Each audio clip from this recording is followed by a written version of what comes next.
Diario. Buenos días, cámara. Hola, Piki. A ver. Esto es Cerler. ¿Dónde está Cerler? ¿Dónde está Cerler? Pero enséñamelo. Ah, mira, esto es. Aquí está Cerler. Vamos a ver si podemos enfocar. Aquí está Cerler. Esto es. Nosotros estamos, mira, si se puede enfocar. No se puede enfocar. Vaya, pues estamos ahí abajo. Sí, pues, Estamos aquí, mira. Ahí, eso es. entonces, el primer día subimos este remonte y nos pareció que estábamos... A ver, acércala.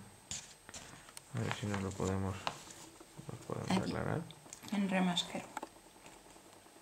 Sí, ahí, esas pistitas verdes. Esas mini pistas Esas. a Pico le parecían, vamos, Un infierno. la batalla. Sí. Total, que ahí le tuve... Habría que competir con niños para ver quién subía los remontes. Ahí le tuve 2 horas y le dije, se acabó tonterías. Sí. Nos subimos al molino. Sí. Mira qué alto. Porque una pistera nos dijo que podíamos aprender también aquí en Fontanals y en Rovellons. Así que estuvimos otra hora aquí haciendo curvitas. También subimos el puente para bajar por la Skitty Area. Porque nos merecíamos bajar por la Skitty Area. Y entonces ayer lo que hicimos fue esto.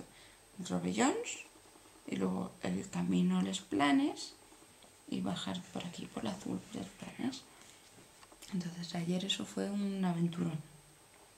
Pero hoy hemos ido directamente al molino, nos hemos bajado Fontanals y Les Planes y nos hemos ido al Rincón del Cielo, aquí arriba. Eso es, ahí arriba. Aquí, ¿has visto qué lejos? Y nos hemos bajado al Rincón del Cielo.